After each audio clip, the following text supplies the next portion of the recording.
हा आणि तो रोड खणलेलो तो रोड त्यांनाच करता म्हटलेले हॉट मिक्स हो आता पावसा पयलीं जातलो हॉट मिक्स काय परत लोकांक त्रास जातले पळय तुवें 30 mld प्लांट ह्यो मेजर व्हडलो प्लांट आनी तुमकां खबर आसतली की सद्या आमच्या मतदारसंघाची रिक्वायरमेंट 14.5 mld उदकाची रिक्वायरमेंट आहा मांद्रे मतदारसंघात.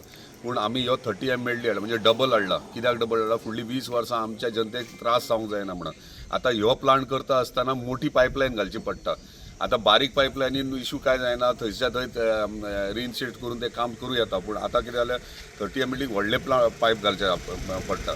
आतां तुवें प्लांट आमी हेचे कडेन मेरेन इलेक्ट्रिसिटी डिपार्टमेंट सबस्टेशन आहा तितले मेरेन केला. आतां फुडले पारशे टू चोपडे हे पावसा पयलीं आमकां कंप्लीट करपाक जाय. जो पर्यंत हे कंप्लीट जायना तो पर्यंत एंटायर सोलिंग करूंक मेळना. ऑलरेडी टेंडर आमचो सगळो प्रोसेस जाल्लो आहा. पूण हॉट मिक्सिंग आतां जर घालीत पायपलायन घालून जाल्यार केन्नाय पावस पडों शकता आनी हॉट मिक्सिंग ते व्हांवून वचों शकता. तेका लागून हॉट मिक्सिंग ह्या पावसान जावचें ना. पूण जेन्ना पायपलायन घालताले ती सोलिंग करून तेचेर म्हणजे डांबर घालून म्हणजे पावसान लोकांक त्रास जायना तशें प्रोविजन करून वयतले. पूण एश्युअर करता की सगळे हॉट मिक्सिंग दिवाळी जावन एंटायर स्ट्रेच म्हणजे तो ITI टू आगारवाडे ह्यो एंटायर प्रोजेक्ट एक घेतला. तसोच थंयच्यान हॉस्पिटल टू पंचायत ह्यो एक टेंडर आहा.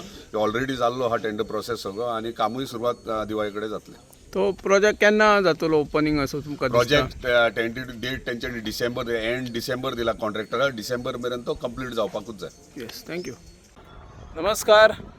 सध्या आम्ही तुये ज्या ठिकाणी 80 कोटीपेक्षा जास्त खर्च करून या ठिकाणी मांद्रे मतदारसंघासाठी स्वतंत्र पाणी प्रकल्प उभारण्याचं काम सध्या युद्ध पातळीवर सुरू आहे.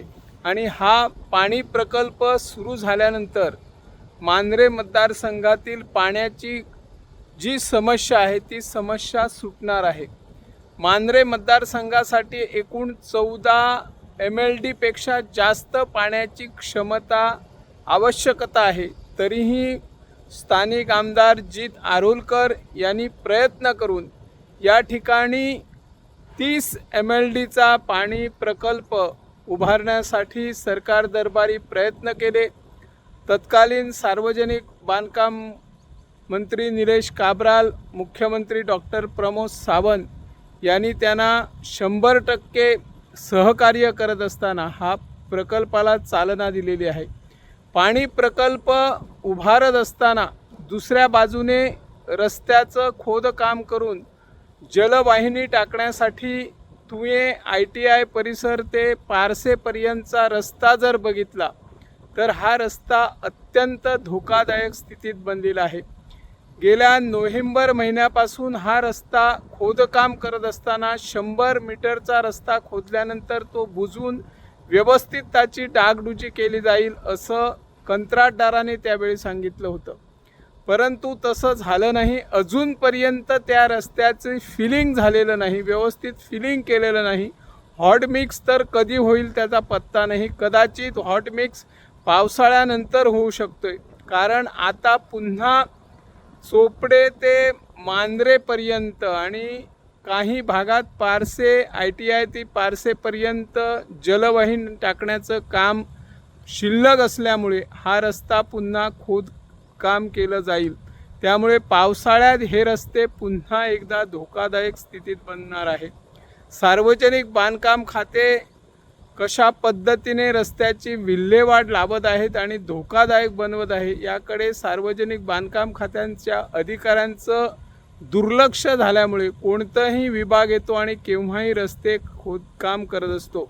आता एका बाजूने भूमिगत वीज केबल घालण्यासाठी जो रस्ता खणला होता तो व्यवस्थित बुजवण्यात आला नव्हता आणि आता परत जलवाहिनी टाकण्यासाठी हा रस्ता खोदकाम सुरू आहे. तोही व्यवस्थित बुजवला जात नाही. आणि जर हे रस्ते असेच खोदून पावसाळ्यातही जर असेच ठेवले तर किती धोकादायक ठरू शकते हे आताच लक्षात येते. एका बाजूने पाण्याची समस्या सोडवण्यासाठी आमदार प्रयत्नशील आहेत, परंतु जे कंत्राटदार रस्ते खोदकाम करतात ते रस्ते व्यवस्थित बुजवण्याची त्यांची जबाबदारी असते. पावसाळ्यात जर हे रस्ते व्यवस्थित खोदकाम केलेले जर व्यवस्थित बुजवले नाही तर त्या रस्त्यावरून वाहने चालवताना किती त्रास होऊ शकतो हे दिसून येते. त्यासाठी सरकारने याच्यावर लक्ष देऊन हे रस्ते व्यवस्थित बुजवून पाण्याचीही समस्या सोडवण्याबरोबरच जे आपले प्रवासी आहेत, जे वाहन चालक आहेत, त्यांना कसल्याच प्रकारचा त्रास होणार नाही याची दक्षता घ्यावी अशी या माध्यमातून आम्ही मागणी करत आहोत. मी निवृत्ती शिरोडकर, इन गोवा 24 ताससाठी.